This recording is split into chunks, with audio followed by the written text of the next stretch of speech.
Hello, ladies and gentlemen, and welcome to the show. It's your favorite paranormal investigator. My name is Tim Sudano with Paranormal Insight. Today, we have Mr. Stephen Bassett, one of the kings of UFO and UAP disclosure. Let's bring him on in. Steve, welcome to the show. So I've been elevated to king status. I think I'm going to decline that. Kings eventually get assassinated or something. It's not good.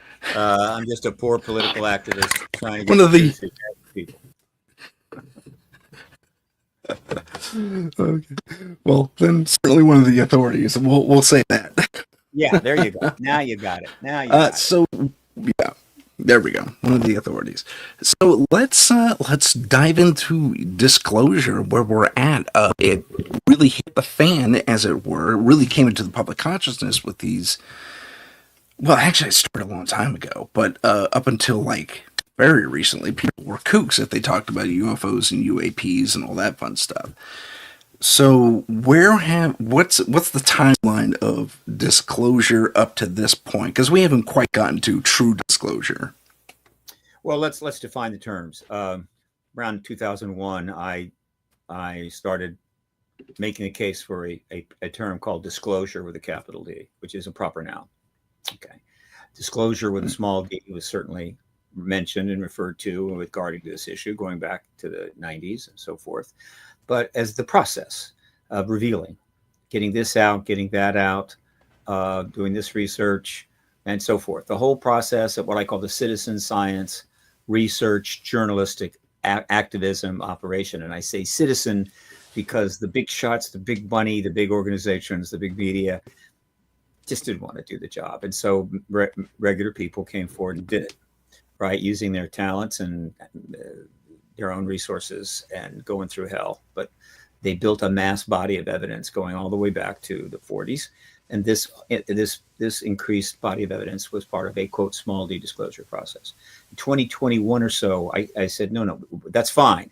But we need something else. We need a fundamental goal, a specific goal that the developing activist movement, which was starting to really come together 2000, that we must achieve in order to warrant people giving us their time, their money, paying attention, getting involved. It can't just be some nebulous, we need peace on earth kind of thing. No. And so capital D disclosure was that. And in fact, it's not just made up. It is, in fact, what has to happen and what will happen. And that is so that we can truly engage the issue as a civilization, benefit from what we know about it and may learn about it going forward as a civilization, and be able to start trusting our government again. We have to have formal capital D disclosure. And that is, and only is, the confirmation of this non-human, quote, presence. I prefer to call it extraterrestrials. My money's on that. I'm going to win that bet.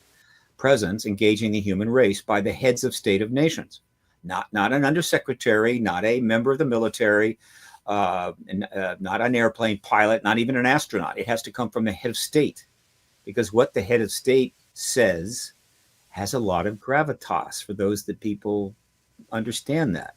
They may not think that as much anymore, meaning who gives a damn what this prime minister or this president or this whatever says. They're making a big mistake, because the things they say and do can literally change your life, destroy it, enhance it, destroy your country. And so the heads of state will be the ones that execute disclosure, starting with one. I don't think it'll be a combined announcement. And the only reason for that is it's not easy to get heads of state to get together to do something collectively. There's a whole lot you got to go through. And in that process, the intent of the process will leak out. And suddenly it'll be leaked that some heads of state are going to disclose that we're not alone in the universe. One head of state will go first. And after that, the others will follow almost immediately, confirming, yes, this is true. And when asked, well, why did you wait for someone to go first?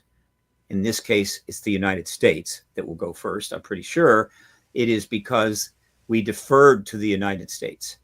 We felt it was their call because of their place in terms of defending the West and defending all countries ultimately from a nuclear war under the fundamental concept of mutual assured destruction. Most powerful nation, the richest nation with enormous nuclear weapons capability. It's for Russia and China, for the Soviet Union and China. I don't know what their answer will be. It will probably along the lines of, well, we just didn't feel like it, but now we do.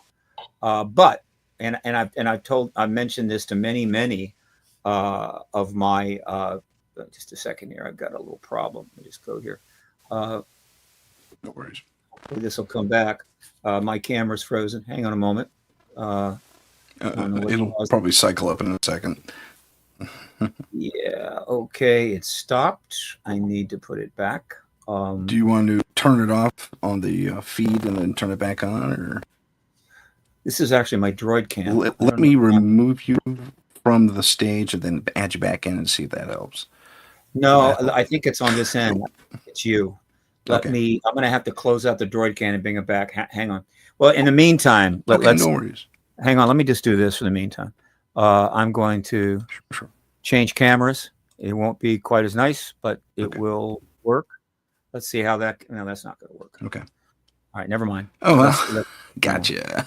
We're not live, obviously, so that helps. No, we're totally live. Oh, we are live. Oh, crap. Sorry, folks. That's okay, though. Just a little tech thing here. Let me see what I can do. I'm going to get my droid cam back on. I'm going to do this. I'm going to close it down. Right. Yeah. Right. Come on. Okay. Now I'm going to bring it back. At least I stay frozen in the thing. That's live television. Nice. Can't beat it. See me. It's the first time that this has happened. My droid cam doing this. And normally it doesn't give me a problem. Some would say we're being interfered with. So here we go. Sorry about there you that. Are. You're back live. Okay. Again, I'll be able to. That's okay. If it happens again, I'll be able to repair it very quickly. And so, capital D disclosure, starting with a single head of state, was the concept that I have spent 30 years, last 25 years, trying to instill into the discourse. And I think it's worked. I think a lot of people, when they talk about disclosure, they're talking about this formal confirmation event. And that's good. So we have been heading towards that for 78 years. And as it happens, we are now extremely close. We've had a few times when it looked like there was a path to disclosure, capital D, but that path closed. This time we're way much further down the line, and it could happen at any time, believe it or not. Now, the thing that has left things somewhat up in the air is that as it happens, and this is mostly a coincidence, the last weeks, perhaps months of the truth embargo, as I came to call the policy of the government to withhold this from us. That's another term that I kind of instilled, I put out there, is simultaneously coming to an end in the middle of extraordinarily disruptive, complicated political developments, both foreign and domestic. And that's just the way that it is. You know, it's like you want to take a nice jaunt out in the country and have a picnic and enjoy the outdoors. And as you're arriving, a major thunderstorm comes in. And so you either turn around and go back, which we can't do, or you pitch a tent, dig in, and wait for it to pass. But you just can't predict everything. So that is what's happening. And what is notable about that is that the disclosure process leading to capital D disclosure has not, while it's been slowed, it has not been reversed or stopped. It is steadily moving forward no matter what is thrown at it. And a lot has been thrown at it. And so that is more confirmation to me that we're about to get it, because at some point we're going to get a little bit of a break, and you're going to see some major developments, and they're already. So I'm happy to give, go ahead and respond to that, if you will, and then I'll start getting the particulars of why we are so close to ending this truth embargo. That's good news. First off, I mean, if the, as you put it, truth embargo is collapsing, and this capital D disclosure, to use your term again, is going to come to fruition, I applaud that. That's fantastic. Why would, okay? So I have the answer in my head, but for everyone else out there who maybe didn't think this deeply about it, although we have a lot of smart people in our audience, Of course you do. why do you think such disclosures, such claims were immediately dismissed? Was it panic by the public? I mean, are they going to use that old radio show, War of the Worlds, as an example? Because they've been using it for years, decades. They used it for a good while. It was one of many little memes that they relied on to sort of dismiss it out of hand. No, it wasn't about panic of the public or any of that. It was in general. Okay, there's a lot of little things you can point to. Even Margaret Mead's study of the cargo cults of the Pacific after the war, all kinds of nonsense. All of them come under the general heading of the American people, the world's people can't handle the truth.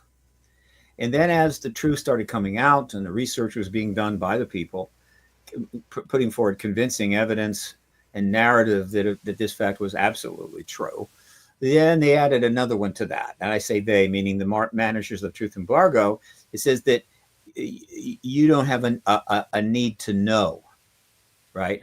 In other words, maybe you can handle it, but you don't have a need to know it. And so we're not going to let you know it. And so these things all come under that general heading. And after 30 years in this, I can say with confidence that from the beginning, the problem wasn't the public's not need to know. It wasn't the problem the public couldn't handle the truth, even right after the war. The problem was the government could not handle us knowing the truth. And they had reasons for that, but the principal one was national security. So the truth embargo owes its 70 now 8-year longevity as a absolute lie in the face of obvious evidence worldwide every day to millions of people. It owes its longevity. Probably nothing like it has ever, I don't think anything like it has ever happened in human history. And that it has happened in the modern era in democratic cultures with journalism and mass communications ability, including the rise of the internet and social media and podcasting and everything else, is remarkable. But the reason that it did get through 78 years is the extraordinary synchronicity or simultaneity of the modern era of UAP, the modern era of ET engagement, and the nuclear arms race. These two things virtually started together. And we've come to learn that it's not that they just happen to start together, they are directly connected. So what you have is the beginning of the modern era starts in World War II, very, very light, nothing big, but a lot of plasma, controlled plasma, I think, though I don't know for sure, but a controlled plasma Are phenomenon. you referring to the Foo Fighters in World War II? Absolutely. We're being seen shadowing planes of all three major participants in that war, Germany, Japan, and the United States. They didn't cause any trouble. They didn't shoot anything down. They were reported, but there was a war going on. And that's all. Okay. Not a big deal, not scary. But then we ended the war in the Pacific by doing something that we didn't necessarily have to do. And that is we dropped 2 nuclear bombs on 2 cities and killed hundreds of thousands of men, women, and children, the vast majority of which were not combatants. And the extraterrestrials saw this, and it changed their agenda. And so right away, more sightings started happening. Now, this is a different time, but sightings of craft started happening and started being reported. This went on through all of 1946, but again, it was not on the radar of the public in general. It was happening, and historians will be able to go back eventually and find articles about this that are now deep in the microfiche libraries of various newspapers or destroyed.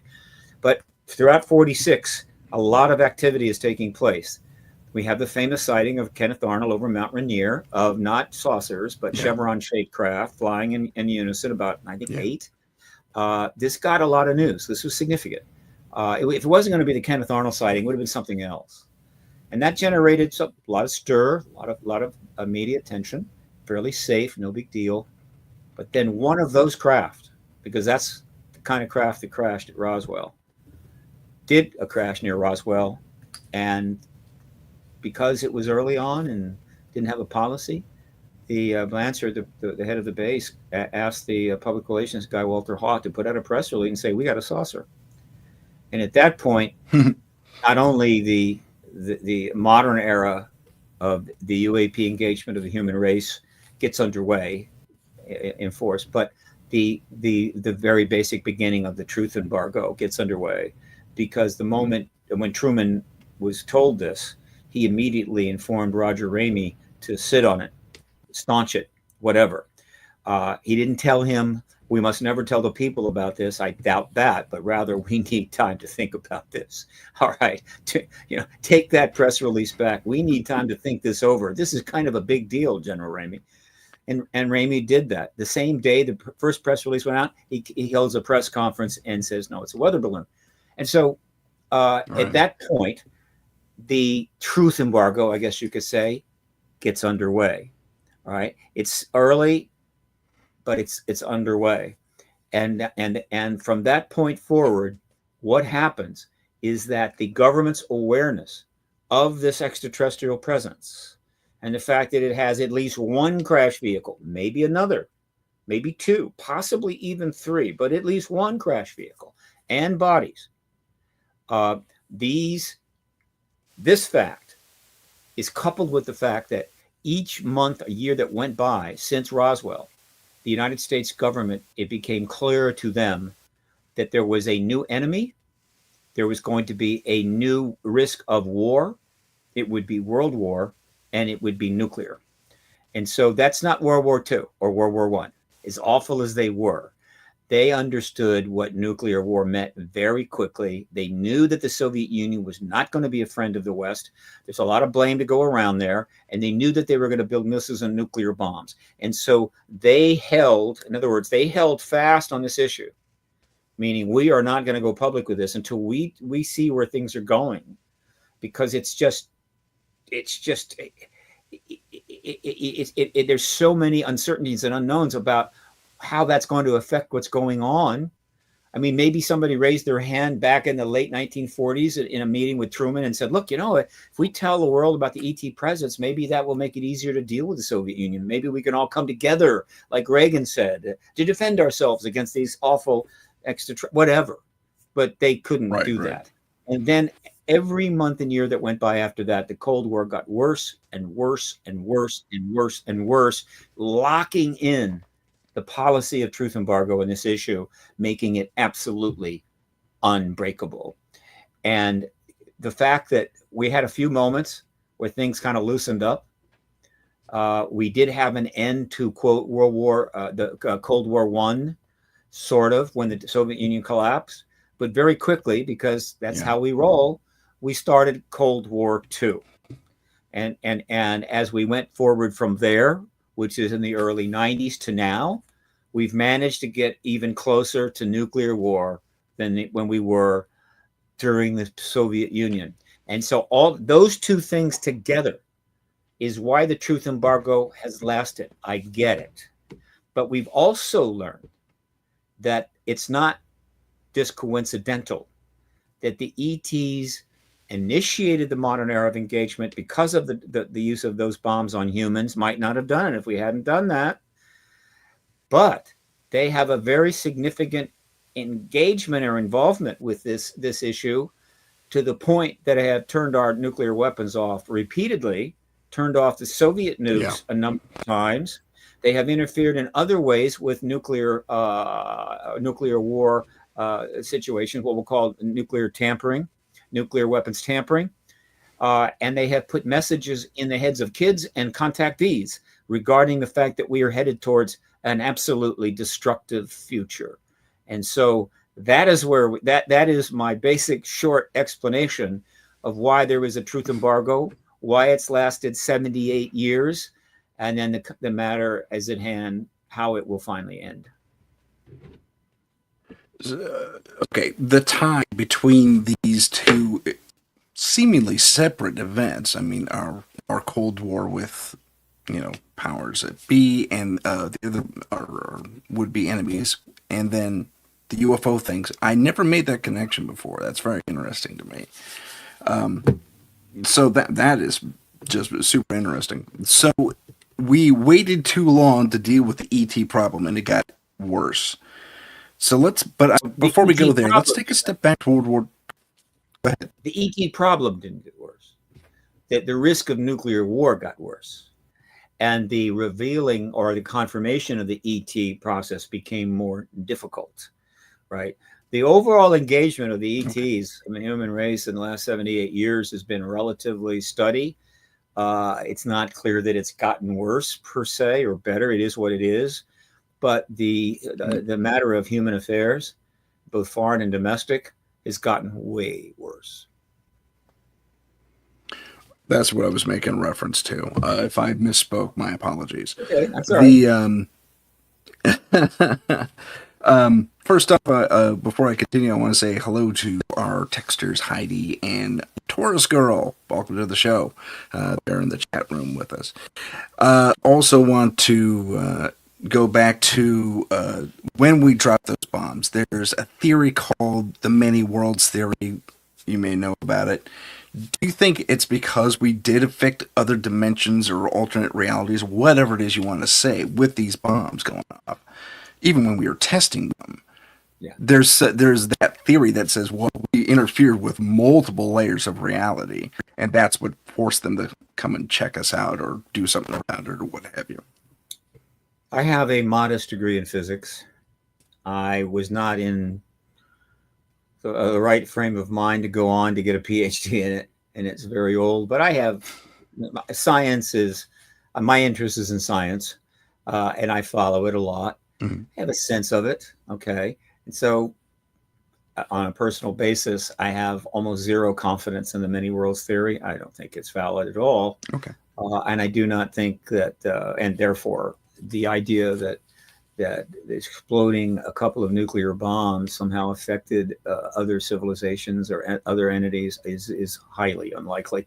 The fact is that every second, our sun, which is a pitifully, not particularly major sun, it's just a big deal. Every second, hundreds, thousands, not hundreds of thousands of nuclear explosions are going on. All right. All suns are basically giant nuclear explosion devices. And so it just doesn't make sense. And it doesn't matter. People can have fun theories. It's science fiction. Science fiction has traveled in time on side by side with this issue. But I respond this way because it is somewhat of a distraction. All right. And I want to keep people focused. What happened there is that we didn't disturb the extraterrestrials. We killed 200 and some thousand Japanese men, women, and children. That's what happened there. And the reason that's important is, and as I said many times, is that they are able to travel from star to star, which means that eventually we're going to travel from star to star. And if that should happen soon, and I happen to think we're closing in on it, I don't think anybody would deny that we're not going to go out where no man has gone before unarmed. So we're going to take our proton torpedoes and our nuclear weapons with us just to be safe. And other civilizations, quite appropriately, are not going to let that happen. And I believe that is another major aspect of this engagement going back to 1945. And there's a case could be made for that. The one book that will get you up to speed on this nuke ET connection, two books. First of all, here's your homework lesson for those that want to really kind of get this. One, read UFOs and Nukes by Hastings.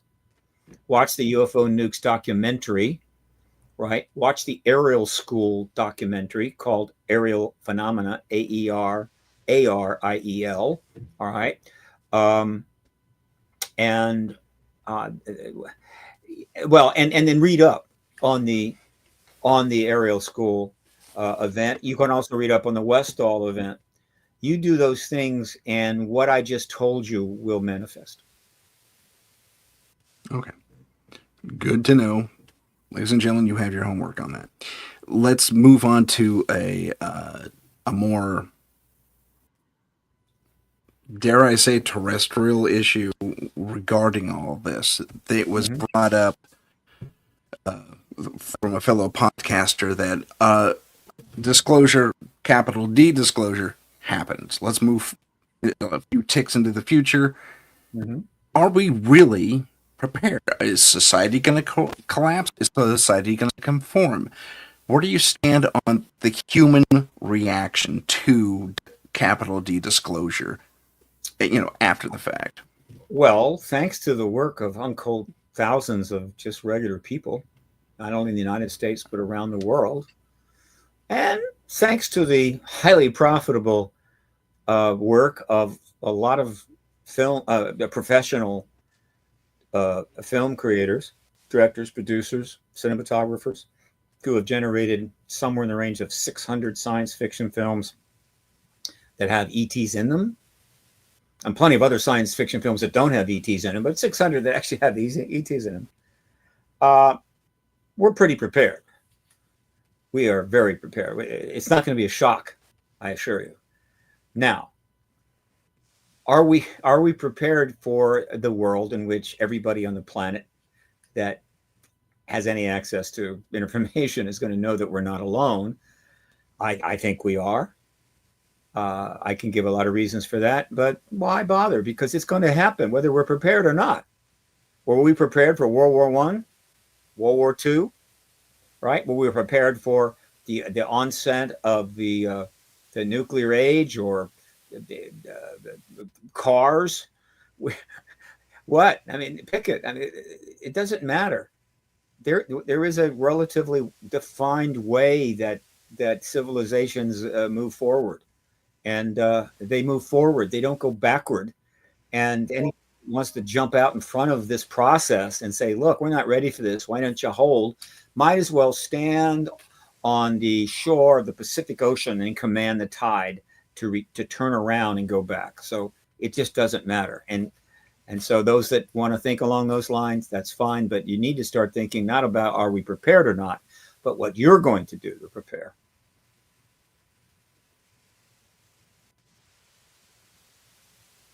Do you have any recommendations on that front to prepare? Oh, yeah. Okay. How much time have you Hit us got? with it. So we got 2 hours, an hour and a half now. we do. Okay. Now I can do 2 hours standing on my head. Look, Excellent. now that we're near the end of the disclosure process, we're seeing exactly what I expected. The preparation is underway. Not only the preparation to finally end the truth embargo, which is going to have to come from the head of state, which apparently is going to be President Donald Trump, but also the world that follows, which I call the post-disclosure world. My good friend and colleague, Danny Sheehan, uses that phrase, but he also talks about a worldview change, a new paradigm. It will be a new paradigm, and not a strictly scientific paradigm, but as paradigms go, it'll be the biggest paradigm shift ever. And we will be in this new world where we're going to have an opportunity to change our thinking and have a new worldview. Okay, so so there is preparing for that, not just the event of disclosure, but the post-disclosure. Now, because we're so close, we're seeing plenty of evidence of this. In the last 7 years, the professional journalists who have always covered this issue, going back to the 40s, it's hard to know how many actual print articles have been written about this that are legit, not silly. Could be 60, 80, 90, 100,000. I don't know. I know that I have logged 16,000 articles on my website, paradigmresearchgroup.org, from internet sources, right? Some of them I had to kind of copy and put up on a separate file, but I don't have the resources to start diving into the microfiche and archives of newspapers going back to the 40s. But 16,000 is, I mean, just log those in. And so the journalism has been covering it, but Now they're really into it. They've escalated their engagement. And in the last 7 years, I've logged in 7,000 articles from mainstream professional journalists covering every aspect of the subject. That's one sign that the journalistic world is pretty much anticipating this is going to go down. All right. Secondly, major organizations are being created. This is relatively recent. And by that, I mean very substantive, able to raise substantial amount of money involving people with substantial rank and station. A perfect example of this is the Soul Foundation, soulfoundation.org, which is a science think tank based out of Stanford University, or based near whatever, Stanford University. And then you've got the UAP Disclosure Fund, which I think has raised a few $1,000,000. That's a 501c4 political entity that has been created not to get disclosure, but rather to be prepared to engage the political realities post-disclosure. All right. The New Paradigm Institute, chaired by Danny Sheehan, uh, which is based in the Romero Institute, has raised quite a bit of money, and it needs to raise millions more. Please donate to create a very substantial website and a range of projects, which while some are targeting getting this disclosure done, getting the confirmation from the president, much of which, and eventually all of which, will be about the post-disclosure world, how we're going to deal with it. And of course, Danny's been talking about that for years. In other words, the worldview change that is going to come, whether we want it or not, and has the potential to change everything for the better. All right. And MUFON has ramped up its activities. It's broadened its mission statement, added a major media component, which is run by Ron James, has hired a lobbying firm, had meetings on the Hill. So they are preparing for the post-disclosure world. My little entity, Paradigm Research Group, is preparing by converting to a 501c3 because I'm not as vulnerable as obviously I used to be. I can be a nonprofit now and not be concerned about being shut down. I have a board of directors and can now accept tax deductible funding. And I'm starting pretty much with zero because I've been month to month for a very long time. I need about $25,000 from one wise and individual with foresight and resources to get my plane off the ground, in which case PRG can be fast and nimble and it can go a lot of places and do a lot of things. I have a number of projects. So I'm preparing for the post-disclosure world. I am pretty sure that major corporations are preparing for it, but they're not going to say anything about that. Whether it's the oil industry or the energy industry, you pick it. They have massive resources and the ability to get information. So they're preparing privately. Major think tanks like the Center for American Progress, the Enterprise Institute, the Cato Institute, they're very likely privately creating divisions within them to address the post-disclosure world. They're not going to address the disclosure process leading to disclosure. That is awkward and they're just not comfortable with that. But when disclosure happens, they're already going to have entities set up. The Department of Defense is preparing and so forth. So there is plenty of that. Who is not preparing yet are basically the American people in general. People that have jobs and families and not a lot of resources, and I got to work every day, sometimes one or two jobs. They are not preparing, and they are my audience. I've given more interviews on this subject than anybody living or dead, as a populist political activist. And my role is to try to convey the essence of things and where things are going to people in a way that can understand it, not to convince scientists or generals at the Pentagon that it's true. They already know it's true. And advanced disclosure. No, I'm trying to get the disclosure, and there's a lot of things I do in that regard, activist. But at the core of my activist work is simply trying to let people know what's coming, give them a perspective of what's going on in a way they can understand and not get lost down the rabbit hole, which is a rabbit hole that was dug by the United States government. It's the deepest, darkest rabbit hole ever. And in that sense, I'm doing what I can.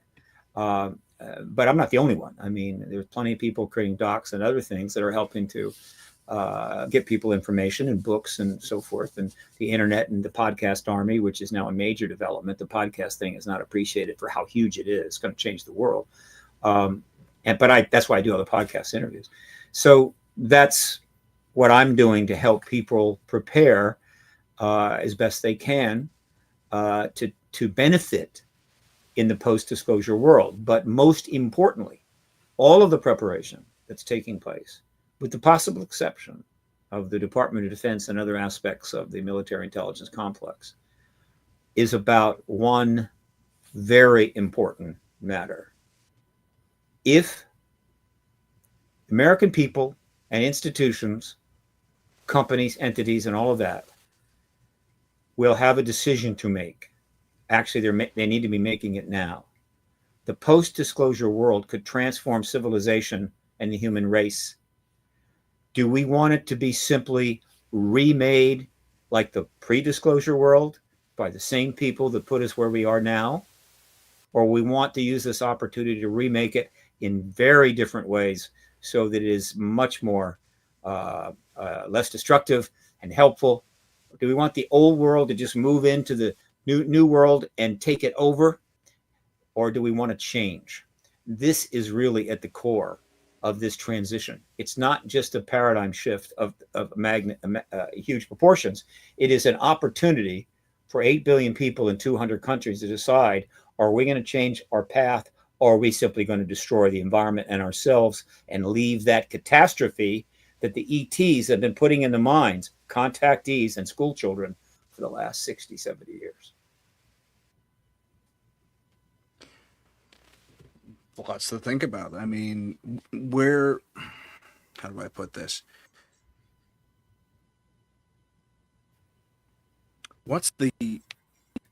Ideally, how would you see us as Americans, as the world of humans, positively transitioning into this new paradigm with minimal collateral, for lack of a better term, versus, well, no, let's start there. Yeah. Okay. I mean, obviously, I would need, to really answer that question properly, you need a couple of supercomputers and millions of dollars. As it happens, there are people that have supercomputers and millions of dollars, and I'm sure they're already working on it. God bless them, but they're not telling me yet. But I look forward to see what they come up with. But historians will write tens of thousands of books about what happened when we went from the truth embargo, the pre-disclosure world, and into the post-disclosure world, and then what the effects of that will be over the next years and maybe even decades. All right, about tens of thousands of books.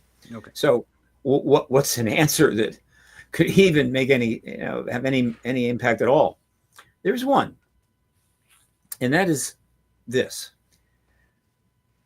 at the core of almost just about all of the awful behavior that humans do, some way individually and also institutionally and also on the level of nations, going back, well, to the beginning of the modern civilization era, about 12,000 years.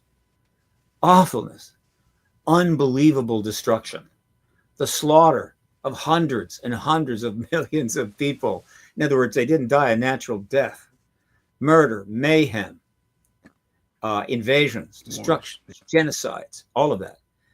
We've had 12,000 years of that. And the only thing that slowed it down and stopped it is that we finally were able, because we're so smart, to develop weapons so awful, we became afraid to use them. And so for 78 years, our most powerful weapons have been on hold under the umbrella concept, which is a pretty thin concept, of mutual assured destruction, meaning nobody is stupid enough to use nuclear weapons because they would be destroyed, completely dismissing the idea that it could happen accidentally, and almost has on a number of occasions. But at the core of all of it is lies. Okay? The way people, the way institutions and governments and even individuals are able to abuse other people, other countries, other institution, always involves lies. Institutional lying, particularly, at the level going right up to the virtual fundamental government of the country. Uh, we live in a complex society, uh, and as we've gotten closer to the future, or to the present rather, more people, a lot more people. What are you going to do, right? Say you got 2 billion people out there giving you a hard time. You're going to go kill 2 billion? Hell, even Genghis Khan couldn't do that. And so you got that problem, and then you've got, but he didn't do it. such a more complex. How do you manipulate them? How do you get them to do stuff you want to do? You can't. How are you going to threaten 8 billion people? Just get them in line. So what you do? You lie to them. And so what we've seen in the modern era, among other things, is the rise of propaganda to literally an art form in every respect you can imagine. And so whether you're talking about commercial advertisement, government information, go on and on and on and on and on, the use of manipulative language, almost always involving a massive amount of lying, has become ubiquitous. Okay. And as a result, we're dying from the lack of truth. If you think of the human race, if you think of truth as the blood flowing through the world body politic, not the body politic of a nation, but the world body politic, meaning Gaia is a living being, sort of, and it's being punished to death by lies, and the human race is essentially as one body politic. The blood of the body politic is in fact truth. Right? And so what's happening is, whether you're talking about the body politic of the United States or China or Russia or anywhere else, we're bleeding out. We're literally bleeding out. And just as with a living entity, it can lose a certain amount of blood, but at some point, once it loses enough, it dies. It's called bleeding out. We are bleeding out. Now, that's about as simple as I can make it. Now, with that as the preface, let me go one step forward in this grotesque metaphor or extreme metaphor. The truth embargo's end will be the greatest, will end the greatest lie in human history.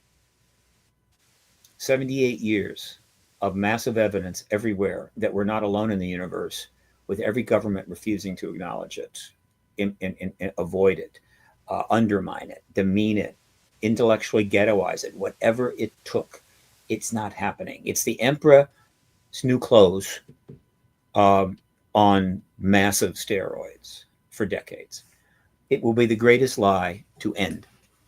It will be the greatest truth moment, because when that announcement comes, probably from President Trump, based upon some developments that may still have to happen, though frankly at this point don't need them, but whatever. When that announcement comes and is confirmed by every other head of state of a substantial nation, the others may not have to come forward. They'll know that they've agreed.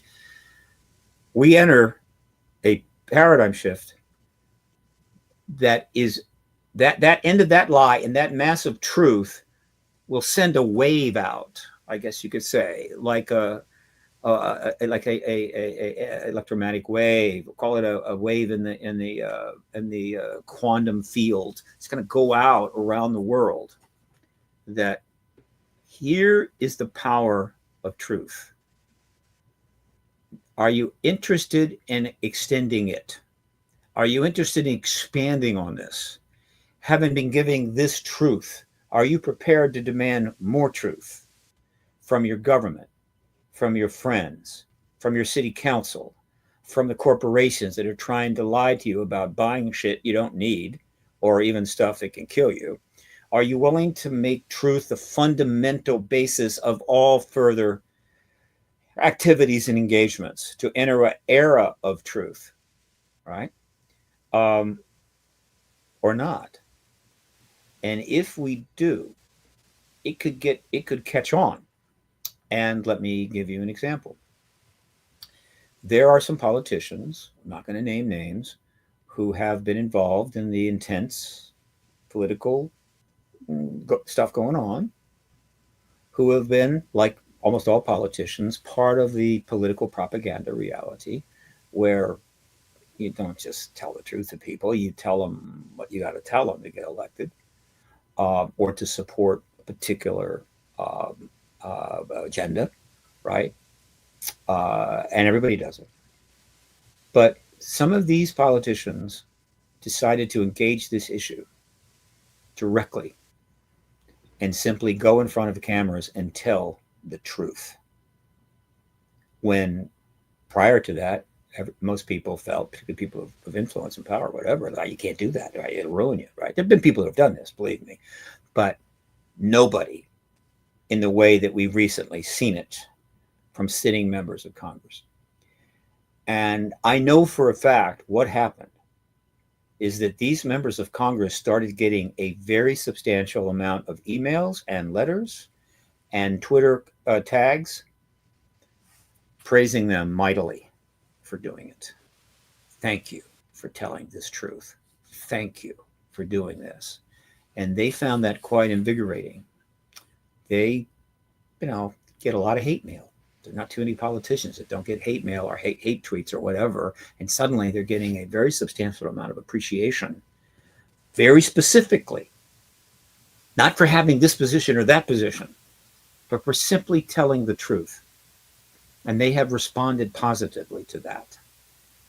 If we enter an age of truth and it gets some momentum, there's a lot of people out there, a lot of companies, a lot of institutions that are going to learn pretty quickly when you tell the people the truth, they like that.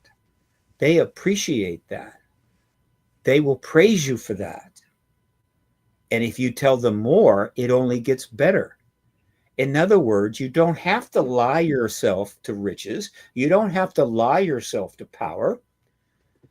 You don't have to lie yourself to get friends.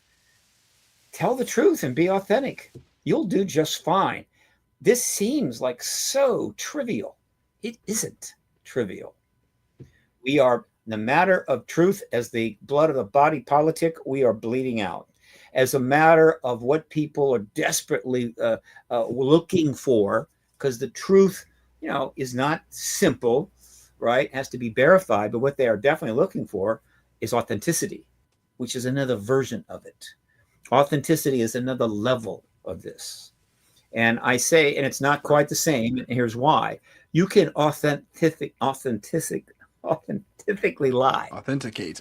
There are people that can do this, and they're some of the most dangerous people in the world. They tend to be sociopaths. In other words, you could tell an absolute lie and be so authentic that people are just, but that's why authenticity is a little tricky. So but still, it's like, but authenticity, meaning you are being told something that is true, and the person is being as authentic about it as they can be. In other words, you can tell the truth and use it to manipulate people. It's the truth, but you're manipulating. There's a sub-agenda and all this kind of other stuff. What people want is just tell me the truth, be authentic about it. I'll decide what to do.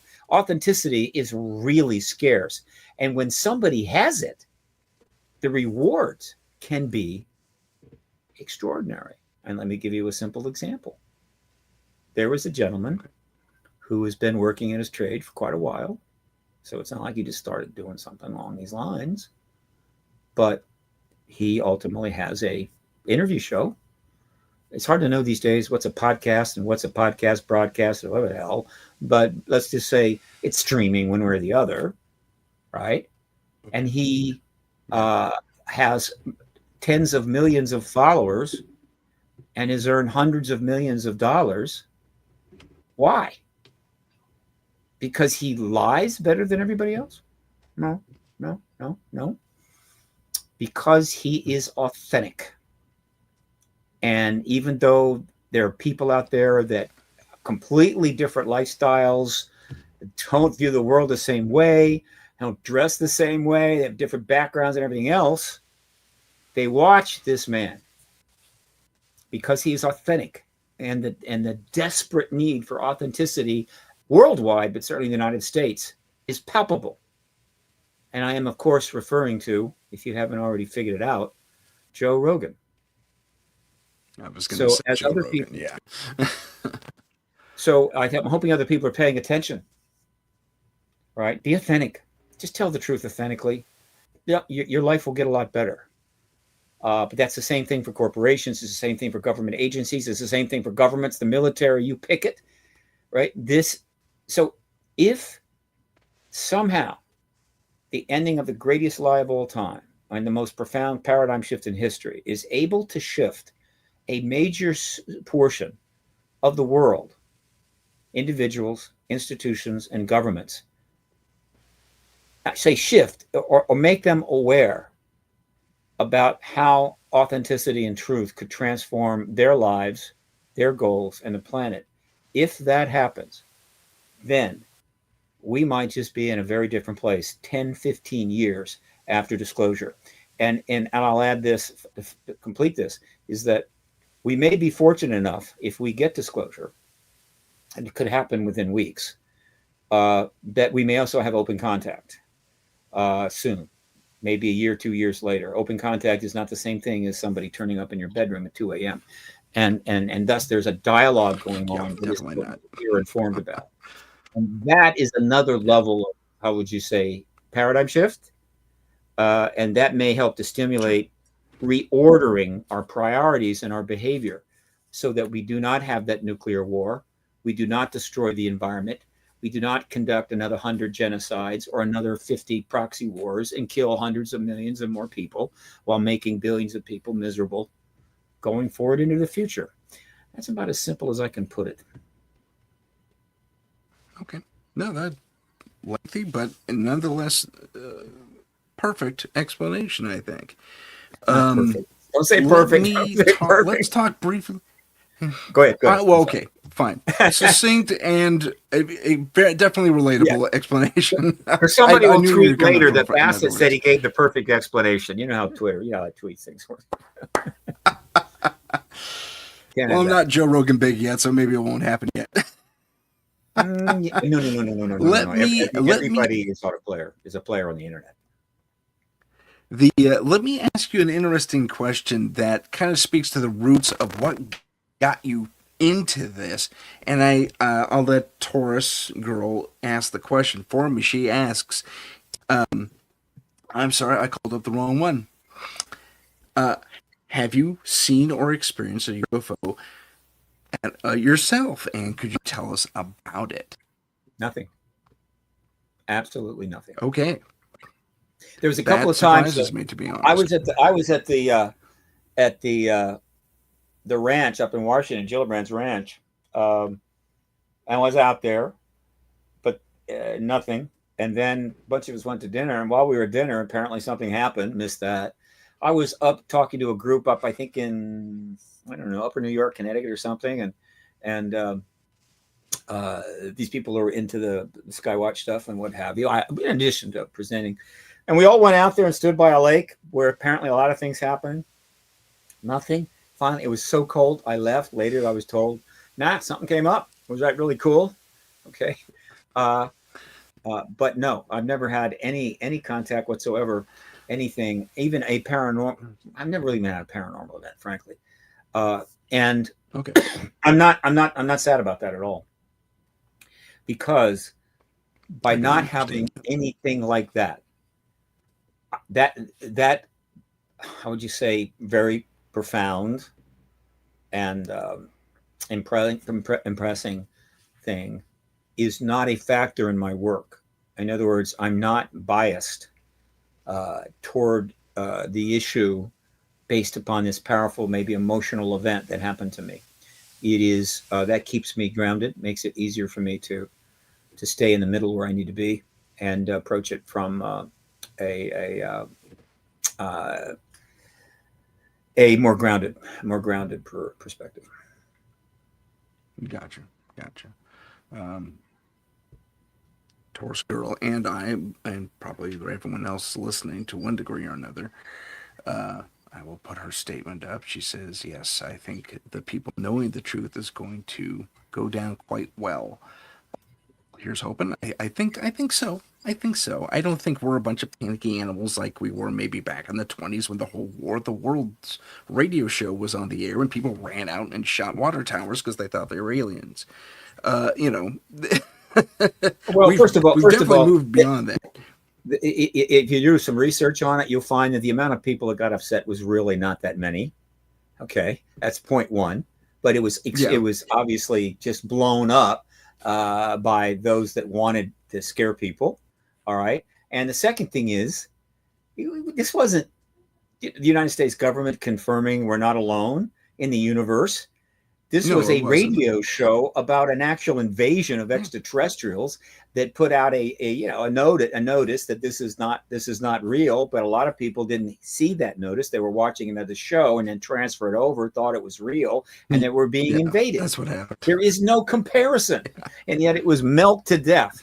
Just like poor Margaret Mead, who wrote these studies about the cargo cults that started in the Pacific because planes were stationed there for a while, and when the war was over, they left, and they thought of them as gods, and so they made these shrines to them and everything else. They milked that to death. They put it in the friggin' Lord, I'm having a memory issue.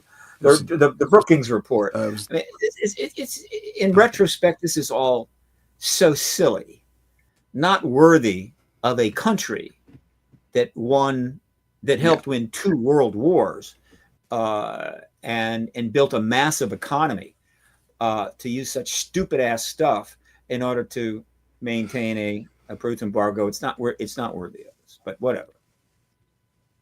It's not relevant. It really No, isn't. I agree. I mean, to rely on those very narrow examples and blowing them out to insane proportions, as you put, is, I think it's a slap in the face to the public.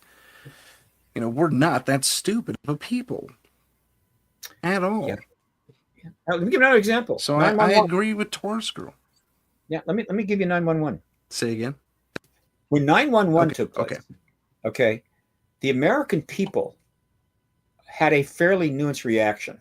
They were not happy and they were angry without question. All right. But there were plenty of people that were bringing forward the idea that this is a terrible thing and it needs to be addressed. But let's be careful. Let's think through this. We have a massive amount of sympathy around the world toward the United States at a time when there's a lot of people out there that don't like us at all, and that we should step back.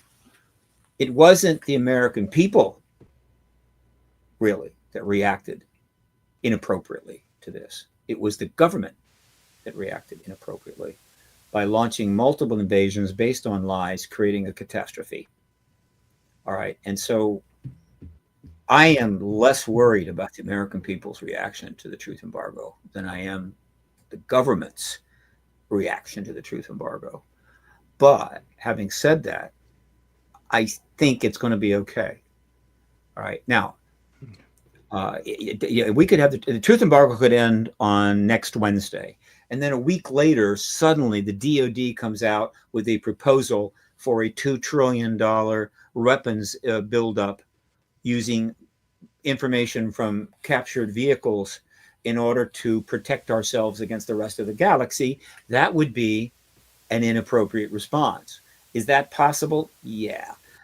But thanks to the work of so many people for so long, there's enough awareness. I don't think they could sell that lemon to the public. But it's not out of the question. There's no guarantees that the U.S. government or any other government, particularly Russia and China, will react to the post-disclosure world appropriately and not milk it for more nonsense and destruction or whatever, or try to use it to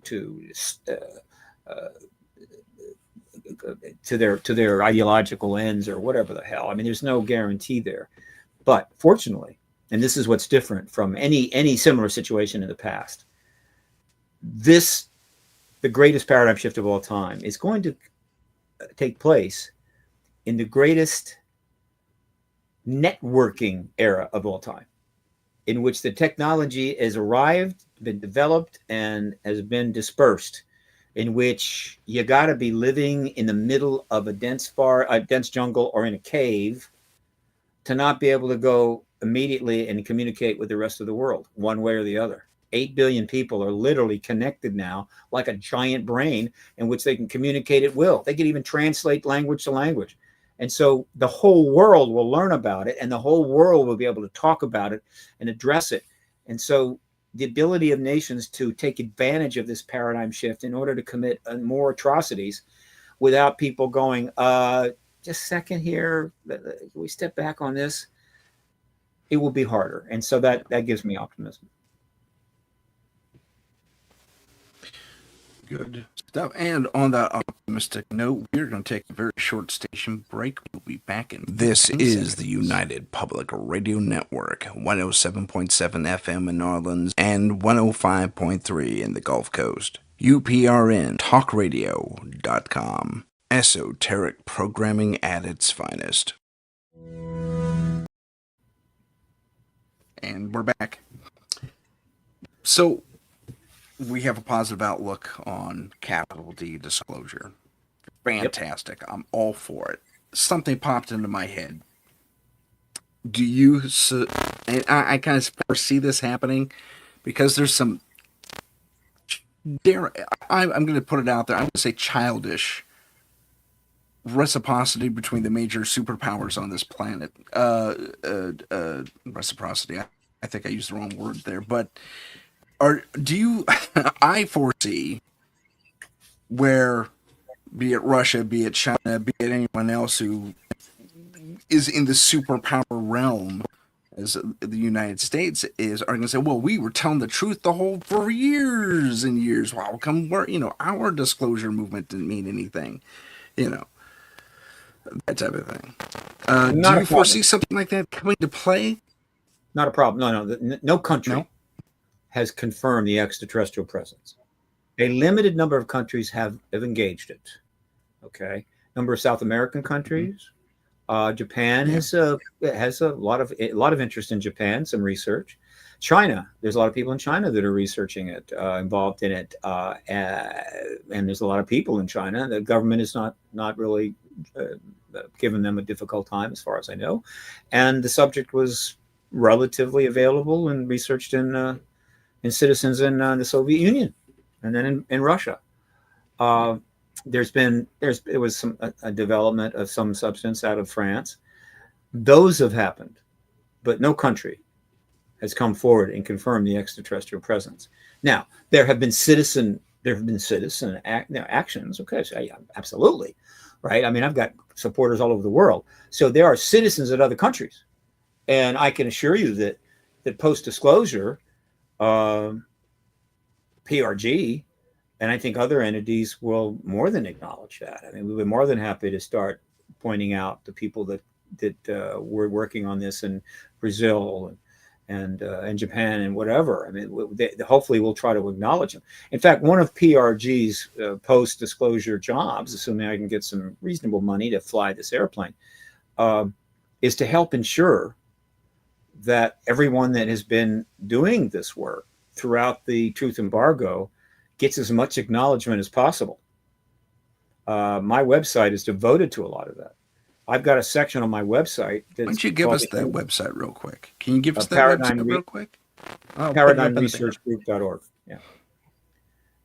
Or Google my name, Stephen Bassett, but ParadigmResearchGroup.org. There's a section on there. Okay. Hang on. Is that a little sharing? Wouldn't hurt, right? Let's do a little sharing. Let's see what we can do here. What is that? Let me get out of there. Let me go here. All right, just a second. I'm looking at a big screen. That's why I'm turned away. No worries.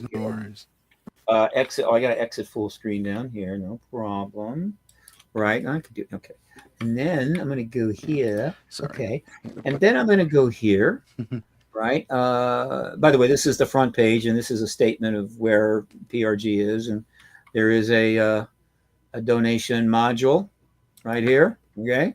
Okay. At least it's supposed to be. I can't see your screen. But okay.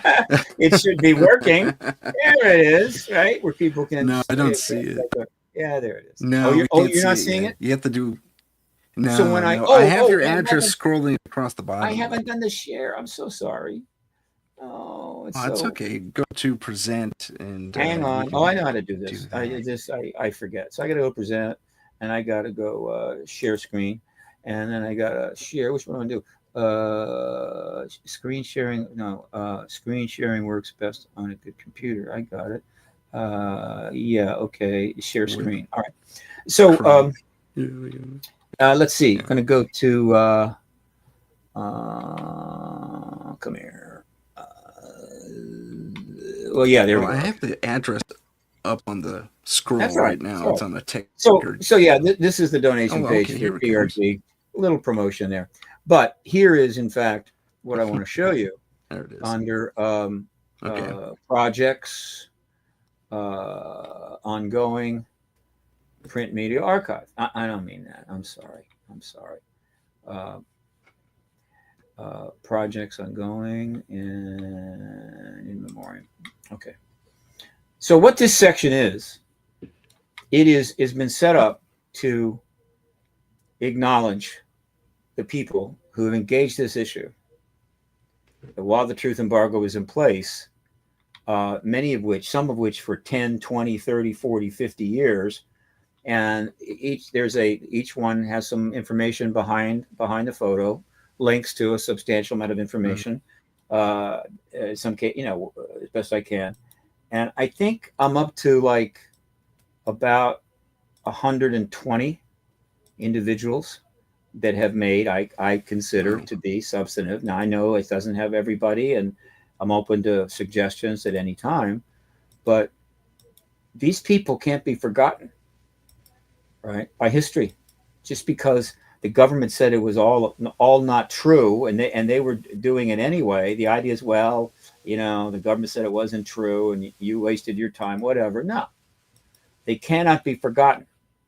The first one goes back to 59, and that's Morris Jessup. And it goes from there. And obviously, it includes the people you'd expect: James McDonald, Jesse Marcel, Alan Hynek, Kenneth Arnold, and so Yeah. forth. This is representative of one of the things that PRG is going to be focusing on. These people can't be forgotten, but there's something else. Hang on. See this right here? This is the Hollywood Disclosure Alliance. Okay, assuming it's come up, I assume it has.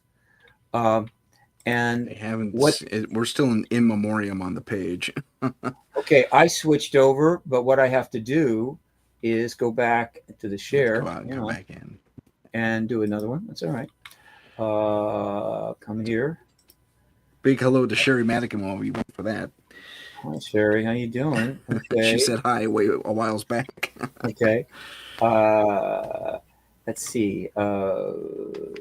Okay. Video image. What am I? What? Wait a minute. Present. All right. Oh, I have to stop that and go back and do it Yeah. again. Okay. And go back Okay. in. Share screen. Some you can jump around, but whatever. And so here's this Hollywood Disclosure Alliance. This is along the same line.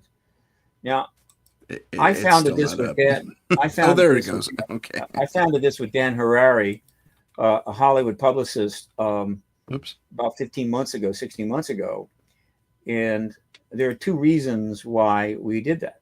Okay, Okay. one is to create a networking entity, a nonprofit networking entity, where the people who have done all the heavy lifting all these decades on with their own money while the truth embargo was underway, all right, that these people would be able to participate in the massive media content creation that's going to come, because there's 8 billion people out there that want to know what the hell happened and what's going on, and the film industry is going to be the major conduit for that. And so what we did is we created a networking entity called the Hollywood Disclosure Alliance. It's nonprofit. It has two groups. It has 201 members now, and one group what we call the Hollywood founding members.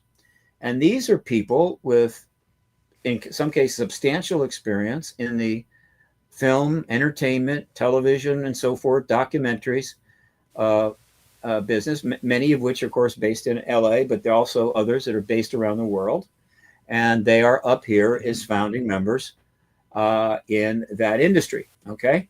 And then we have a group of UAP founding members.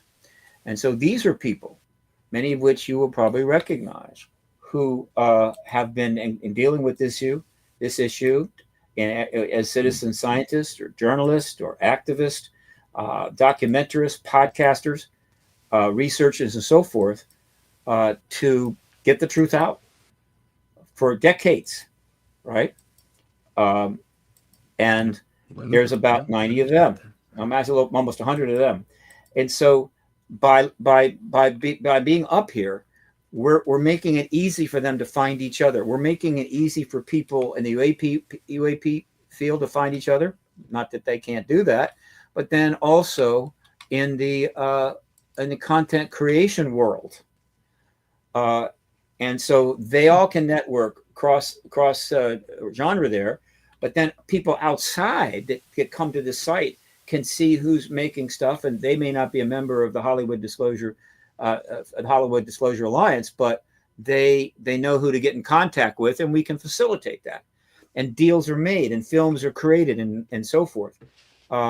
We don't make any money. HDA doesn't make any money. All it does is help people get together. We are able to do our work based upon funding, 501c3 tax deductible funding. And we're looking for about $25,000 from a person that sees the wisdom of this, and we can start doing a lot of stuff, holding various events and so forth. And so this all comes under the heading of making sure that the people that did all the heavy work are not left behind as we move into the post-disclosure world.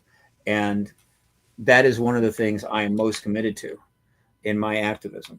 And I'm not going to stop that. So I bring it up for that reason.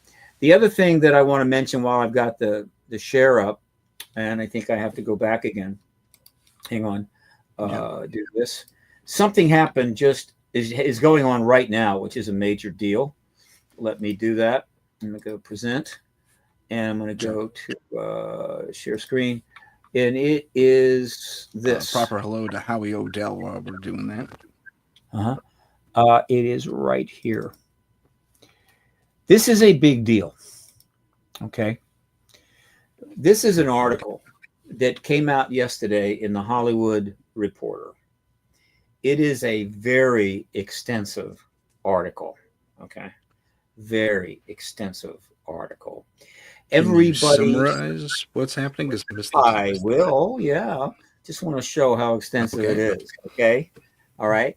Everybody in Hollywood, in LA, in the industry reads the Hollywood Reporter. And what this article is about is that a major documentary is going to premiere tomorrow at the SXFW, South by Southwest Film Festival in Austin, Texas. It is called The Age of Disclosure. All right. It is a multi-million-dollar, 2.5-year documentary that is produced by a Hollywood longtime pro who has been involved in major films by the name of Dan Farah. It will have 35 high-level witnesses, people in government, politics, and so forth, packed together in a very high production value event. And it has already received millions of views to the trailer, which you can easily find. Just go Google the Age of Disclosure trailer, and might very well become soon the first documentary on the UAP issue and the truth embargo to ever be given broad, full out, big screen distribution. That's never happened, right? Because the film industry understood, make all the sci-fi movies about this you want, make billions, hundreds of billions of dollars, but do not put a documentary challenging the truth embargo up on the big screens.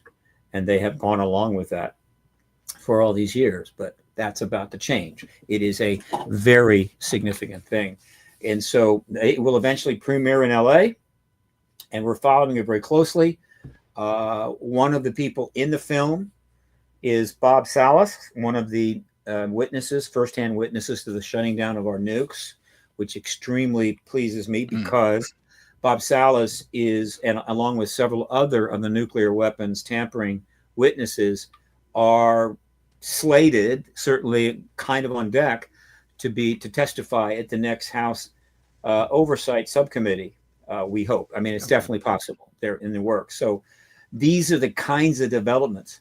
So go find this article and read it. And this article about this movie will tell you all you need to know how close we are to disclosure. So let me get back here. Come on back. And I may have to share some more stuff. You never know. But that's just a taste of what's going on. But that's not all that's going on, Tim. There's so much happening, I can barely keep up with it. That is, well, that's phenomenal. I mean, this producer actually put this out there against warnings, from what I understand. Really? Against, say, don't put it out there. And he, well, let's just say okay, let's just say that doesn't work anymore, right? This gentleman, Ben Harrow, has produced major films, and he was involved in Ready Player One and others. Check him out on IMDb. So it doesn't work anymore. I'm hoping that more and more people within the government understand you've lost. You just don't know it yet. You've lost. The truth embargo is basically over. We just need the final confirmation from the president. So get on the side of history, get with the program, get on the disclosure train, and don't be pains in the ass. I like the way you put that. Just saying, just passing on a message. One of the, I'm a filmmaker myself, so I may join that little thing. I'll check it out for myself and see what's going on. You're welcome. And sci-fi is my go-to. So, you want to be in the HDA, my friend? Consider it done. I just need a photo and a reasonable bio, good photo, reasonable bio, and we will get you up there. Yeah. Fantastic. That'd be fun. One of the things that was brought to mind as you were telling us about this upcoming film was some of the more secretive work that Hollywood has been involved in. And one of those things was scenarioizing. That's a horrible word, but putting forth scenarios in a fictional space that the military, if you want to call it the military industrial complex, you can, but the military just couldn't think that far outside the box. So you got things like Red October. I mean, that was a book originally, but I mean, these authors and producers and other people fed this idea, and they actually had to get clearance after certain moments. Oh, we never thought of that. Let's do something to protect that and protect the story out. And the name of the operation eludes me. But that has been happening for decades. And so a lot of our science fiction and fictional stories that you think, oh my gosh, could that really happen? Well, someone thought of it. They thought it was a potential risk, and at one point or another, the government said, yeah, okay, we got that covered. If you want to tell the story now, you can't. But it was like 10, 20, 15, 25 years later. There are books out on this. There's some books on this. Sorry, go ahead. The relationship between the truth embargo and the film industry is complicated, to say the least. And there are some books. I think Robbie Graham wrote one. There's the late Robbie Graham, sadly enough. And there's been a few others, but the full story is not out yet. But here's one of the things that what we'll call the entertainment industry does. And in this, I'll focus on films and television, which now films and television include stream. Films and television, internet, whatever, it's all kind of one thing. Does something of importance that needs to be dealt with, and it's just not being dealt with. There was a government's not doing anything about it, and it just seems it just seems nothing's going to happen, and the people are frustrated and they're angry. So what the entertainment industry does is deal with it fictionally to make you feel better. All right, and so over the last 70 years, as the what we'll call the military intelligence complex, or the massive intelligence world, this world of secrecy and everything else, has grown to extraordinary proportions and gotten out of hand and abused power and everything else. It's almost nothing has been done about that. Nothing. The institutions of our politics, the two parties, even the White House, nothing. It's like they have their own little world. Richard Dillon calls it a breakaway civilization. I call it the secret empire, whatever the hell, right? There was they poked at that bear a couple of times. The Church Committee, Senator Church put together a committee because some abuses. There was the Iran-Contra thing, but overall, nothing. And so if you go and check, the films and do the search on the films, you can find scores and scores and scores, maybe hundreds of films in which the subject of the film is the abuse of secrecy by the secret state, right? Okay. Enemy of the people, on and on and on. And we see them, Matt Damon, what the hell was that thing? I forget all those series. In other words, we're seeing the deep state, or not just the deep state, I don't like that term, but we're seeing the secret world of intelligence, everything that is abusing and doing awful things being dealt with, right? And they take a shot, right? And they have to pay a price or whatever the hell. And it makes us feel better because, well, we know we can't do anything about it, but here is a fictional version of that. And it's not the only film does that in a number of ways. It is both a blessing and a curse. It is a blessing because it brings the issue out. It sort of makes you aware, that's going on. But it's also a curse because in many respects, people go, hey, that's what's happening, and I can see it, and I actually enjoyed the movie, but what's the point? I'm not going to do anything about it. They'll settle for that. They'll settle for the fictional comeuppance without challenging the government. So, but that's been going on. Now, in the ET issue, oh yeah. The truth embargo has been engaged in fictional movies plenty. All right, no question about it. And God bless them, right? One of the coolest examples of this, and I think there are plenty that are not known about that one day we will learn about. One of the coolest examples of this involves the movie Independence Day. I have the poster right over here on my left side here. Independence Day, like so many movies, was basically a advertisement for the military, right? The Air Force and the Navy and all this kind of stuff, and just how wonderful it is, and go sign up, right? All the Top Gun films are basically advertisements for the military, and there's tons of films like this. Top Gun did that too, yeah. Oh yeah, and so not surprisingly, the Pentagon, the Air Force, or whatever, have been helpful in these films. They provide resources. They provide access to tech or access to the odd destroyer, the odd airplanes, or whatever else. I mean, they really do help out. Yeah. They actually had an office, and maybe still do, that is devoted to the relationship between Hollywood or the film industry and the Pentagon to sort of, keep the interaction going and what have you. That's not particularly big deal. Okay. However, it's not, it's not a notice that while they're providing all this cool stuff to make all these great movies that are recruiting people into the military, they want nothing to do with the how would you say, the ET issue and the embargo, right? The truth embargo. So, okay. Right. So here's the example. Independence Day is one of those kind of movies. I mean, it had it all. It was the 4th of July, rah, America and everything movie. And so the Department of Defense was participating in it substantially. And then somebody read the part in the script where they referred to Area 51 and the fact that the Roswell vehicle, that's where it was. And when someone read that over at the Pentagon, they contacted the producers of the movie and say, we're not going to do anything for you unless you take that out. It's a great story. Interesting. And that story hopefully will get reinforced at some point. We need more information on that, but it came out a number of almost 8, 9, 10 years ago.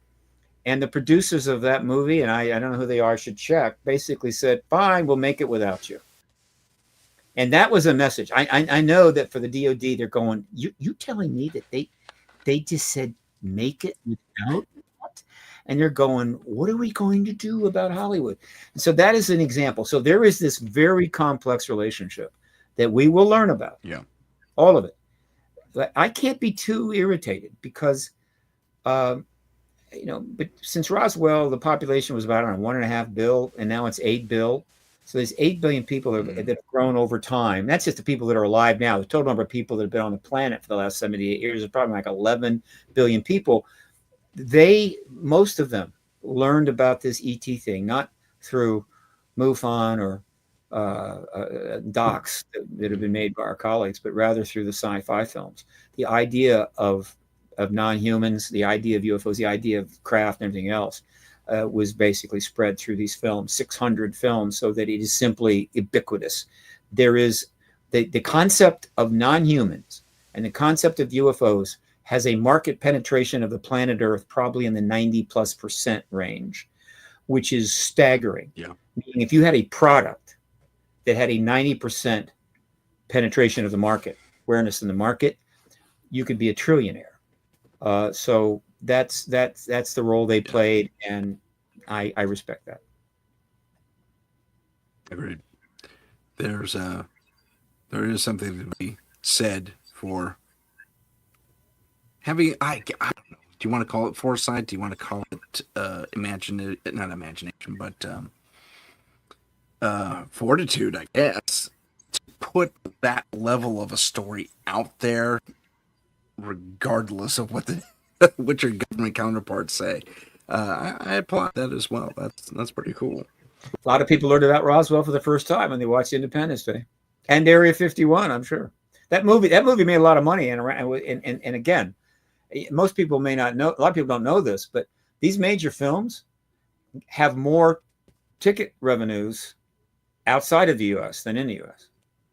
So if it makes $1 billion, the international majority of that is coming from outside, and so people all over the world are learning about Roswell and Area 51. In other words, the truth embargo was always a losing game. There was no way that it could last. It was only a matter of how long they would hold on, and there are countless reasons for that. But again, has it held on too long? Oh God, yes. I would love to be able to take a time machine back to 47 and sit across from Harry Truman and convince him, go ahead and confirm Roswell. Go ahead and do it. And I think the 20th century would have been very, very different and far better outcome. Or go back to the Rockefeller Initiative and be in the Oval Office and somehow convince Bill Clinton to basically tell the Department of Defense to go pound sand, and that you want files and you want information. They're going to file every friggin' appointee over there, right? And end it then, which would have been right after the Cold War had come to an end, the first version of it. And I think the next 50 years, I've said 50 years, no, not 50 years, but the next 30 years would have gone very, very differently. The truth embargo was not unjustified, but it lasted too long. Like Agreed. Seafood at a picnic. It's perfectly fine to have seafood at the picnic, but if it sits out too long and you eat it, it'll kill you. Shelf life. And that is the tragedy of the truth embargo. Not that it happened, but that it lasted too long. I can agree with that. So okay, let's touch on that briefly. And perhaps you touched on it already, and maybe I just forgot. But for the truth embargo to be initialized, means, how would I put this? So okay, when the truth embargo was initialized, it was at Roswell. That's the start of it, correct? At the time of Roswell, yeah. You symbolically, there's a couple of targets for the very beginning of the truth embargo. One of which is the first one. Well, let me put it this way: if there was another crash earlier than Roswell, then it started then. But or even the 1933 possible crash that got delivered to us via the eventually from Italy. But we don't know anything about that. It's just recently come out and it's uncertain. But let's just concentrate what we kind of do know. You could say the truth embargo began when a bunch of MPs pulled Mac Brazel off the street of Roswell, took him away for about 7 days and interrogated the hell out of him, and to convince him to change his story, right? And apparently they gave him some money and a brand new truck, and he quickly left town. So it could have been that. The other start would be when Ramey holds the second press conference, brings in the press and turns the Roswell thing around. Okay, that could be the beginning of the truth embargo, and that's not an unreasonable place. The formal beginning of the truth embargo, when it gets really formalized, that occurs in 1953, when after the huge flyover of Washington in July 52 of basically controlled plasma effects, the same thing that probably the Foo Fighters were, the same thing that has been in our skies for the last 4 months, actually going back 2 years, the biggest UFO flap in history, which has driven the government nuts, twisted it into knots, that after those flybys, the government realized there's nothing they could do. These ETs are going to do whatever the hell they wanted. They really got concerned. So they pulled together a CIA panel, Robertson panel, and got a report back that said, doesn't look like these things are a threat, but the public's interest in it is a problem, is a threat. And therefore, we have got to deal with the public's interest. And thus, the full force and power of the United States government came to bear on minimizing, undermining, and suppressing the public's interest in this phenomena. And so I consider that the formal beginning of the truth embargo. And from that point, it went global because everyone followed the U.S. as an example. So at the governmental level, it's interesting. We don't know a lot about the sightings in other countries. Again, sightings over the Soviet Union or China, we're going to know nothing about. And at the time, just think about it. It's after World War II. Maybe some sightings are happening down in South America or Africa. There's just not much there. But clearly, other countries were seeing things and didn't have much to work with. And so exactly how the rest of the world fell in line is not clear. However, the most obvious way to look at it is this: Roswell was an extremely public event. I mean, the articles were written. It went out on the AP, so plenty of countries learned about it one way or the other. And then the Ramey event, in which they said no, that's not what it was, that went out. All right. In fact, I've got the articles, both front pages on my wall over here. That went out worldwide. So all of our major allies, like the UK and so forth, France, Spain, all those countries probably figured out right away that we don't want that out. Now, to what extent any of them were contacted by people in our government, not surreptitiously, under the same whatever, we don't know. I think some of that took place. Some nations might have needed that, others maybe not, but somehow or another, the rest of the world fell in line over the period from 47 to 52. And then when we had that huge flyby over Washington, which also got plenty of media, and then we came out with the Robertson panel, and of course we tamped that down. That reinforced whatever the position of the other governments were, and so again, they fell in line. But this is one of the great untold stories, which the historians they'll get at it, right? And we will get some accounting of it.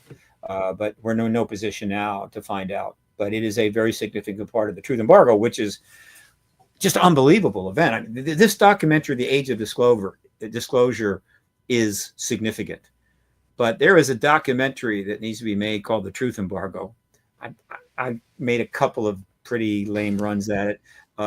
That would be the equivalent of Ken Burns' Civil War. And I mean a 10, 15, 20 episode history of the truth embargo beginning to end, covering all of the aspects. It would be very difficult to do because of so much classification. But that story, it has not been told yet, and one day hopefully will be told. And it is one hell of a story. The truth embargo is just one of the most extraordinary, profound things that has ever happened in the processing of government and so forth in the history of the human race, as far as I'm concerned. It's just amazing. I marvel at it, how they did it, how it worked out, how it happened, what went into it. It's just an amazing story, but it's a major, multi-million dollar mega project that somebody will do. I hope I live long enough to see it. I hope I'm the one who makes it. No, I'm just, but that'd be fun. Well, if you get $50 million, call. Yeah, vice versa. I'll make that film right now. But let's from the onset of the truth embargo, we have. I don't know. Was it?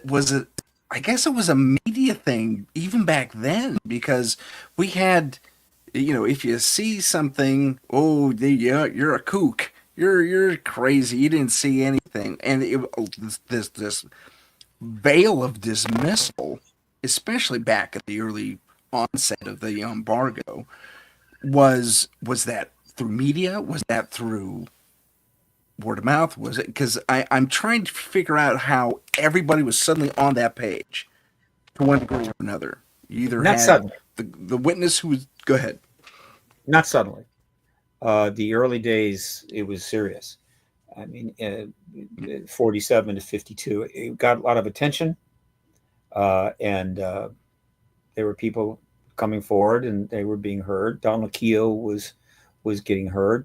When they had the 52 event, Keogh was interviewed, and he said flat out, "That's extraterrestrial." And the video that was put out by General Sanford was not unreasonable. But ultimately, what taints, what ultimately starts building the intellectual ghetto is this. So the government was not going to acknowledge it. The government said, no, we don't have a crash vehicle, and this is not ET, whatever. And that's fine. That's not going to create an intellectual ghetto. But the U.S. government after World War II was pretty highly respected. We had a pretty good period there, right? We had the Korean War. That was a drag. But overall, the soldiers came home. They were on the GI Bill. They went to college. They got jobs. They built families. The United States was going through a great growth period, and people were pretty happy. From 45 to 60, right? Not everybody, Right. I assure you, but still, overall, it was a time of some confidence and future looking and so forth. And the U.S. government, which had just defeated the Axis powers and had established a nuclear arms capability to defend ourselves against what we knew was a nuclear Soviet Union. China would come later. So there was a high regard for the American government, which I think probably had a much higher truth quotient as well.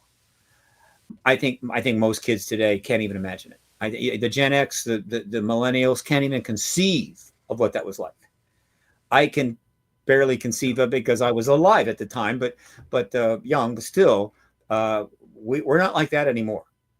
And so when the government is basically saying there's nothing to it, the vast majority of the American people said, oh, absolutely. So when other people were into this, when other people started coming forward because they saw things or they wanted to have some fun, get attention, whatever, And the best known example of this were oh Lord, the Space Brothers.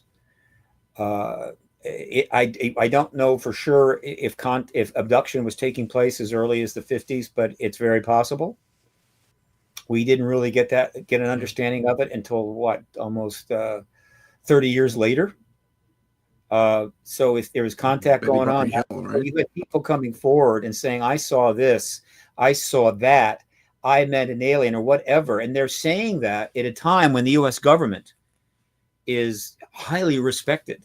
And so Yeah. they were being dismissed as crazy, right? And laughed at. Right. And that took a while. It wasn't, a year, it took a while, but as more sightings took place and people kind of got on board with this, some for fun, whatever, the more laughter took place.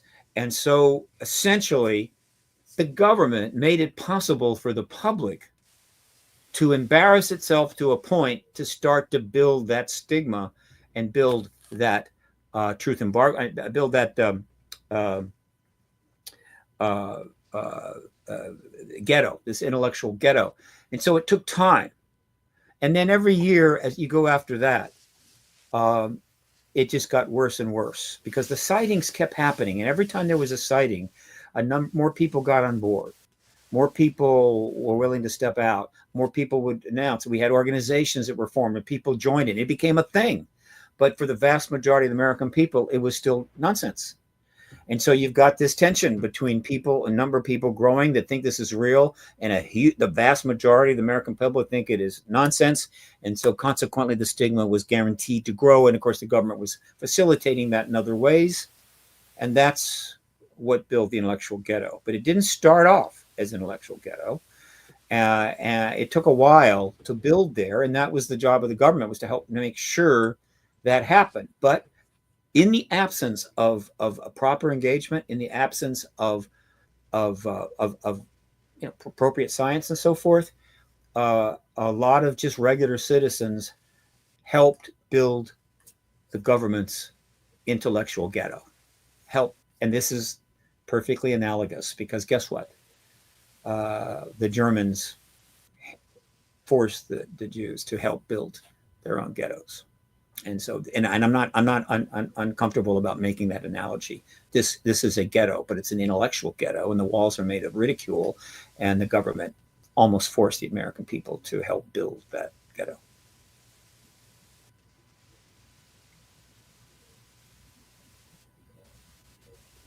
Sorry, I had myself muted.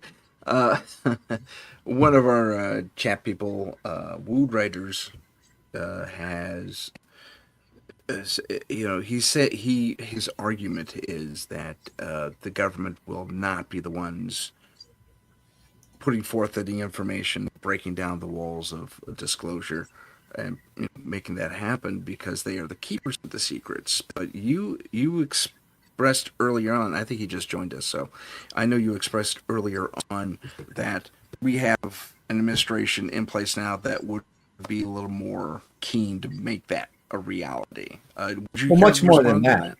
Yeah, much more than that. First of all, the government will not be the only thing bringing about disclosure. There's a lot of forces at play here, but disclosure, as I defined it, can only come from the head of state, and so ultimately, the head of state, which currently is our president, is going to be the one that confirms it, right? And that's capital D disclosure. Now, once the confirmation comes, that just means we know there's ETs here and the government's confirmed it, but all the stuff, all the research, the files, whatever, everything they own and have and hold on this issue, that's not out yet. They have released stuff. Yeah. The government has helped. They released a bunch of no issue has been FOIA'd more than this issue. It's just endless FOIs Right. pouring in. And so they were all constantly under pressure. So they released a bunch of CIA documents, which if you go read them are kind of interesting. The FBI has released some documents kind of interesting. So it's not that the government has completely not done something that helps. I think that was kind of like showing the flag a little bit and just saying, hey, we're not totally evil. We're willing to do something, but the truth embargo stands. All right. Yeah. So there's that. And so once we get disclosure, then we go get the stuff. Now, that's going to take some time. It will take years to get it all out, but it will all come out. And that's where the legislation comes in.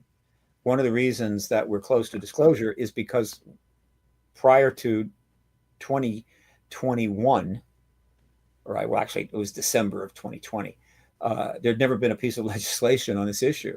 There's been 4 substantial pieces of legislation since then, including the UAP Disclosure Act, note the name, which is still in place. It was reduced, but it's in place. It's been resubmitted. It's about to be resubmitted again. And the UAP Disclosure Act, if you read the original or the resubmitted one last year, is the total package. In other words, the UAP Disclosure Act isn't about getting the president to disclose. It's about what's going to happen when the president does disclose, really. But the act did go into effect right away. And so for those that may not know this, even though the Disclosure Act was cut in half and the powers were taken out by pushback, mostly from defense contractors, the part in the bill where the National Archives would set up a UAP special archive, all right, and that things would then go into it based upon some orderly process. It's actually happened.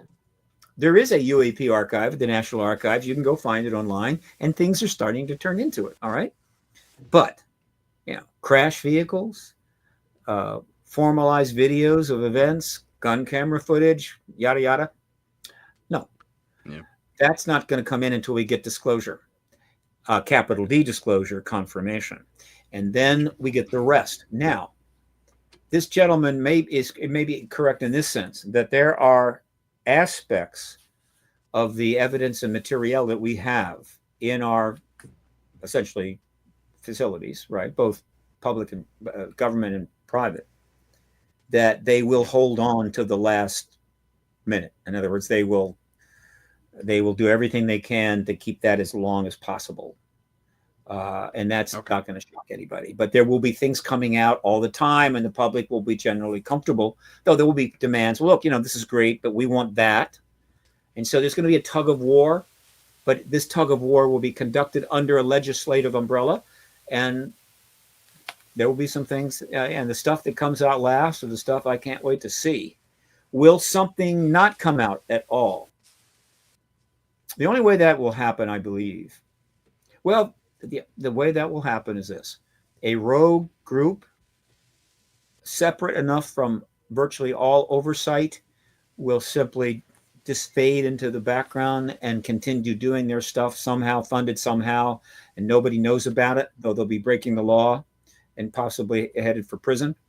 Or there will be agreement by the eventual Presidential Review Board, which is eventually going to happen, that can't come out.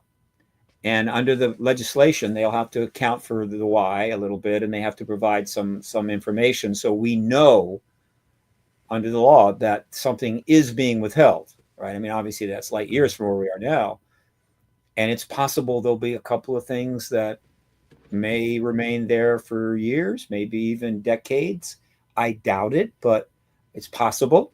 On the other hand, if we get open contact a year or two after disclosure, I think it all comes out at that point. I mean, there's just no point in keeping anything back. Right. And also, it's also this: whatever their plans are for how and what comes out when, right? That's all fine. I'm sure they all have their views about that and their views about how important what they're holding is, etc. I don't think anybody in government has the slightest idea of the pressure that is going to be put on the United States government post-disclosure. Because, and I've talked about this many times, people in government working on advanced secret programs and just about anything else do not doom scroll. They're not on Twitter. They don't want anything to do with the internet. They want to be left alone. And so their kids know, right? But they don't know. And so when we get disclosure, 8 billion people are going to go online in one point or another and demand God knows what. In other words, we want it. We want all of it. We want it now. And the pressure is going to be unbelievably intense. And the journalist world, is unfettered at that point, meaning, hey, cat's out of the bag. I see Pulitzer Prizes everywhere. And the journalist is going to be on them, on them relentlessly. And so this idea, yeah, we'll get that out one day, maybe 10, 15 years. I don't think so. It's going to come out a hell of a lot faster than they want. And that's the way it is. And so I understand the gentleman's concern. The past is not prologue, though. We will get it all, and we will get disclosure, hopefully within the next month or so. That would be awesome. Let me ask you this then, as we come to the close of our show. If there's any one piece of information that you're most excited about being released, what would that be? The single thing that I am looking most forward to, I'm also involved in it. For me, is an easy one. It's been 30 years in the making, right? The effort to try to get this done was initially launched by Bob Salas back in '94. I didn't enter the field until January of '96. So for 31 years, Captain Bob Salas, who was present at the shutdown of the missiles at Malmstrom, has been trying to get him and a number of other Air Force officers to testify before Congress. And of course, that can't happen. And so they just got ghosted. Right now, 4 of the living gentlemen who are still alive, information about them has been provided to every member of the Senate Intel Committee and every member of the House Subcommittee on Oversight. They have hard copies of the witness statements. They've got electronic copies. They've got a cover letter from Bob, and Bob has actually sat down and talked with one of them, and that is Nancy Mace, Representative Mace. And so the single thing that I need, want, and look forward to is this. Bob Salas and hopefully 3 other gentlemen will sit down and will come to the Hill. They will take an oath, probably before the House Subcommittee on Oversight, and they will testify to the shutdown of our nuclear missiles. And I will be in that audience. That is the single most desired thing outside of disclosure itself for me. And I will be a very happy man that day, I assure you. Fantastic. To play the little kid, to play to the little kid in me, I'm looking forward to Lightspeed Engines, but that's me. Just because I'm a Star Trek fan. You may very well see it. Just stick around. I think it's as short of 10 years out. They're closing in on the physics of basically non-relativistic travel, right? In other words, you're moving from one point to another, but you're not going through time space as we know it. And as a result, time dilation is either eliminated or minimized, and you end up getting a lot further faster. And if it wasn't for the fact that ETs are here and have been coming here for a long time, because I watch Ancient Aliens, plenty of that is actually going to prove out. I have to believe it's possible. And so that's all I need to know. But I also I pay attention to some of the physics, and they're getting close. And that's not trivial. That's one of the reasons the ETs have escalated their engagement here. It's not just the nukes. Mm-hmm. It's the fact that we're closing in on what they do. And even if it's interdimensional, we know it can be done. Now, there's some scientists say it's interdimensional, and the physics behind that is 1,000 years from now. And so forget about it. Don't even try. I don't believe it. I think they're star to star. And they have told people they're star to star. They've told contactees they're star to star. They've told Native Americans they're star to star. They've told the Egyptians and God knows people in Mesopotamia going back 5,000, 8,000 years. They're star to star. They don't say they're from another dimension. They don't say they're from the future. They say they're from another star. And so I believe them. Yeah. And so I tend to go there too. Yeah. And I'm just saying. I'm submitting my name, to be on a ship and get some, just kind of, little, some people going out to engage and show how nice we are. I'm available. I would like to put my name in now. you know, to go on that ship. Same, me too. I will mop that ship's floor if it means going out into space. That'd be great. Whatever, I will shuffle coal into the boiler, whatever it takes. And I'll tell you, the number of people that would Whatever do it that, takes. yeah, there are That'd be billions of fun. people that would take that invite just like that. There, you know what you were star to star. You were talking about how our alien friends out there are coming from different star systems. There was something, I think it was the Solar Observatory, actually caught the tail. Like it was just at the right angle. They caught what appeared to be a wormhole near our sun. Not a singularity, mind you, but some sort of, conduit near our sun. And they said that they followed the direction out and went to another star, which is intriguing. I'm super excited to see how that plays out. Yeah, it is. This is advanced physics. I mean, this is brutal stuff. The wormhole is kind of identified with the essentially black holes, okay, and singularities and things like this. Sure. And that's tricky because the energy involved is off the charts. It's incredible. But a sun could power such a thing. I don't think it's that.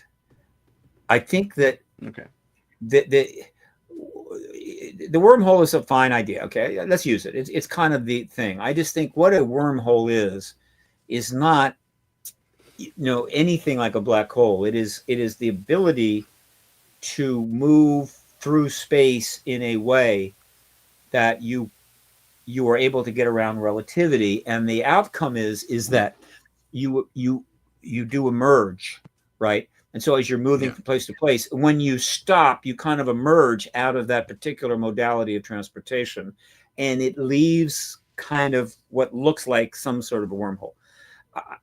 But we don't really know. The idea that it's possible. Now, I also have to admit that if there's any evidence for that, and there seems to be a little bit, like at Skinwalker Ranch and so forth, there's some things that have happened that have got that kind of quality about them.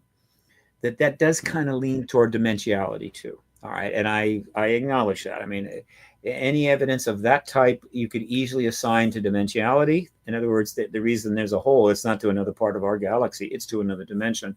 And so that keeps that modality alive.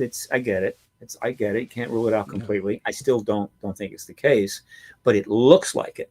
Just like the reports that come in from many contactees that when a gray will turn up in their bedroom, but it won't open the door and walk in. It comes through the wall. Well, that's interesting, right? I've always wondered how I'd react to that. So it comes through a wall. How the hell does it do that? Right? I mean, that's impressive. Okay. And so that lends itself to dimensionality. It lends itself to dimensionality, but it could also just be better physics. In other words, if you have the ability to open a space, which, by the way, all matter is basically all space. I mean, it's a tiny, tiny percentage of matter in the rest of space. If you have the ability to open it so that you can just kind of pass through it, then you're not coming from the dimension. You just got better physics. But that is a question that remains open. And perhaps better tech too. Yeah, better everything. But that is a notable thing. Yeah. On that fantastic note, ladies and gentlemen, that is the end of our show. Steve, thank you so much for being on with us today. I can't thank you enough. And great information. Anytime you need me, you call me. You're part of the my podcast army. We're going to get this one podcast at a time. Let's do it. All right. So without further ado, I will say goodbye to everyone. Thank you so much for joining us, those in the chat. And this has been Paranormal Insight.